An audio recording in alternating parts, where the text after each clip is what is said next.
Alright, what is going on, guys? So today I got a really nice video for you planned.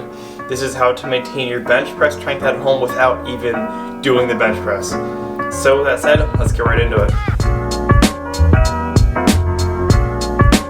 Alright, so the first exercise we have is the deficit push-up. So this, because you're going through a gradient range of motion, you're going to be working at the sticking point at the bottom of the bench press.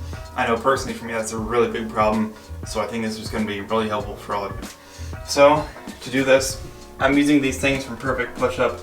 If you don't have these, you can always get a couple books and put your hands on them. So, just, it's just a normal push-up. It's pretty self-explanatory. Just go down, press up. When you do these reps, you want to make sure you have a good amount of power and speed behind them because that is going to translate into overall strength in your bench press. It's a really simple movement. And if that becomes too easy, you can always throw some weight on. If you have some plates, put them on your back, that's awesome. If not, you just grab a backpack. I'm sure all of you have a backpack in your house. If you don't, buy one, you can get them for like 10 bucks.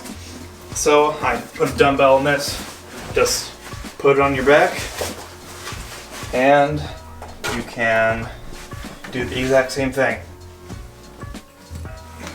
If you have a decent amount of weight, this is going to be really hard, really challenging. And this is definitely going to give you some strength carryover to the bench press. So when it comes to the bench press, stability is really, really important. So with this exercise, I'm going to focus on lat stability. And lat stability is really, really important. Even though it might not make sense at first, it's really important because when you pack your lats together and keep them tight and engaged, it'll keep your shoulder stable. And if your lat goes loose, your shoulder is going to become a lot less stable and you're very prone to getting an injury. So this exercise is going to help with that. Stability is really, really important, and I think doing at-home workouts are great for stability. So this is a leaning lat pull down. So this would be like a normal lat pull down, except you're going to lean back a little bit, and you're going to stay in this lean position. You aren't going to like sway back and forth and stuff. You're just going to stay in this lean position. Let's do the lat pull down. Make sure you do not move from this position. Keep everything as stable as possible. And squeeze at the bottom. Stay there. As you go up, do not let your torso move. And this will really work with stability. This will be really good for stability and strength carryover to the bench press. So, we're going to move on to the third exercise. Alright, so the last exercise we have for today is the shoulder press. Now this, for the same reasons as the deficit push-up, is going to help you in the sticking point at the bottom of the lift. And it's just going to really help you with that shoulder and tricep strength and stability. So you can do this a couple ways. First off, I have this resistance band. If you have any, then this is going to be awesome. You can get on the ground, or if you have a chair, you can do that. Just put one half of the band on the ground, and then take the other half, put it in your hands, and then press up. With these reps, make sure you're really explosive. Put as much speed into this thing as you possibly can. So we're looking for strength in the bench press. So if you want to accomplish some big strength gains, you're going to want to be speedy and powerful with these exercises because it's going to be able to translate over to the bench press. So if you don't have a resistance band, I got you covered. If you have a dumbbell, just do it with that.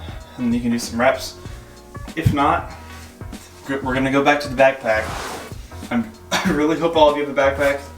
If not, get one, as I said earlier. If yours has a handle, grab the handle. If not, I'm sorry, you got the wrong backpack. So just grab it by the handle, put some weight in it, and then you can do a one-arm shoulder press. The same principles apply, just be speedy, be powerful, put some movement into it. Might be a little bit unstable, but that might be a good thing because it's going to teach you to be stable throughout these movements. So that extra stability carryover is going to help you with more strength in the bench press. One important thing to also consider is the fact that muscle size correlates with muscle strength. So a bigger muscle is generally a stronger muscle. Now muscle size isn't directly correlated and causes muscle strength, but they are related in some fashion. So if you just make sure that you focus on building as much muscle as you can while you're at home, then this will be really helpful for you, and you will hopefully maintain or even build some strength once you get back into the gym. So if you're focusing on muscle hypertrophy, just do, it's pretty self-explanatory, just do things like push-ups. If you have resistance bands, you can use something like a chest fly, you can do a shoulder press, you can do tricep extensions, tricep kickbacks, overhead tricep extensions.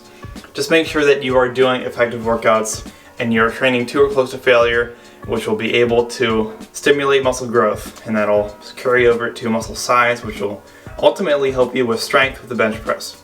So from a powerlifting perspective, I know they emphasize the arch and get the arch pretty much as big as you possibly can.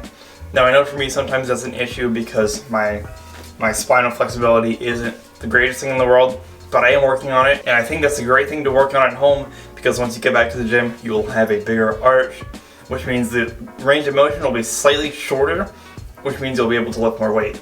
So from a strength perspective, this will be really great. So what I like to do is I like to just emulate setting up for a bench press. Now I don't have a bench at home, but I can just use a floor. I'm sure everyone has a floor. So you can just get on the ground and just act like you're setting up for the bench press. Act like there's a bar here or something, and just engage your lats. And just get into this position. Try to get this arch as big as you possibly can. Might feel a little bit uncomfortable, but this is going to help your flexibility. You can even act like you are doing a press. This is a floor press for me, but you can act like you're doing it just to simulate it, just to get the movement pattern down. So if you practice this at home, you're going to get that bench press movement really nice and flowing and stable, which is going to have some strength and stability carry over to the bench press when you get back into the gym. So that is all I have for you today. This is just a nice, short, simple video for you. I hope you enjoyed it. If you stayed to the end of this video, I appreciate you. Please drop a like and subscribe and leave a comment on what topics you want me to cover in the future. So that's how I'm going to end this video. Hope you all have a fantastic day, and I will see you next week.